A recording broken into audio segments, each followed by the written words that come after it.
माझा हे बघ मुलगा यासाठी धंदा करून देत नव्हते. म्युन्सिपाल्टीने अजिबात रोज वैतक द्यायची. 5-6 हजार रुपये माझा पोराचा रोज नुकसान होतो.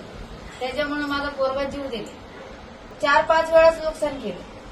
रोजच होतं त्यांचं, एक दिवसाचं नव्हतं. आज 3 महिने झाले ते लोक यासाठी होते. आता झाला 3 महिने, 4 महिने तर होत आले. आता म्हणजे त्यांनी आम्हाला नोकरी तरी द्यायला पाहिजे. मला माझा पोराला मला एक मुलगा मी आहे. लग्न करताय तुम्ही?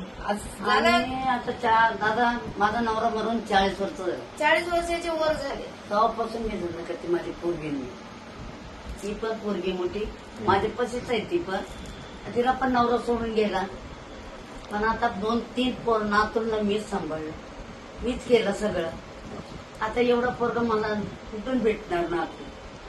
तिथून नातू गेलं, ओरडलं नातू मला आलं. माझं याच्यावर जीव होतोय. आता वय माझं 60-70 तर भेटेल का मला? नाही भेटणार मला. बरं हे वर्षापासून आम्हाला आम्ही भाड्याची गरज राहते. तसंच ढकलतो. म्हणजे साहेबला आपल्या इथं वडीचे बसत्यात. 26 वर्षाचा मुलगा जो रस्त्यावरती कायदेशीर पोट भरून आपला उदरनिर्वाह करत होता. 28 वर्षाचा मुलगा होता तो. वडिलोपर्जित व्यवसाय आहे त्यांचा. गेल्या 40 वर्षापासून त्यांचं कुटुंब हे रस्त्यावर भाजी विक्री करतं. म्हणजे तो पात्र फेरीवाला झाला आणि त्याची पुनर्वसनाची जबाबदारी ही महापालिकेची होती. पण महापालिकेने पुनर्वसन नाही केलं. कारवाई सतत चालू ठेवली. दररोज गेल्या 3 महिन्यापासून त्याचा माल उचलणं, त्याचं नुकसान करणं. कायद्यामध्ये नमूद आहे की बाबा त्याचं पुनर्वसन झाल्याशिवाय त्याला हटवू नये आणि जर तुम्हाला हटवायचं आहे तर त्यांचं पुनर्वसन करायला पाहिजे होतं. दररोज त्याचा भ्रष्टाचार करून त्याचा माल उचलून नेत होते. त्याच्यामुळे त्याच्यावरती कर्ज पण झालं. रोज त्याचं 2-3-5 हजाराचा माल भाजीवाला फेकून द्यायचे, उचलून न्यायचे, महापालिका गटारात फेकायची, कर्मचारी वाटून घ्यायचे.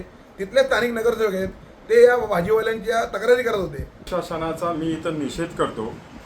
या प्रशासनाला एवढी लाज वाटायला पाहिजे की 28 वर्षाचा पोरगा एक आत्महत्याला जबाबदार इथले जे आयुक्त आहेत गायकवाड म्हणून, ह्या सर्व परिस्थितीला हे गायकवाड जबाबदार आहे. त्यांनी जर यांना लायसन दिलं असतं आणि एका ठिकाणी जर पोट भरण्याचा व्यवसाय जर करू दिला असता तर या मुलावर आत्महत्येची वेळ आली नसती. म्हणून हे सर्वस्वी जबाबदार गायकवाड इथले आहेत.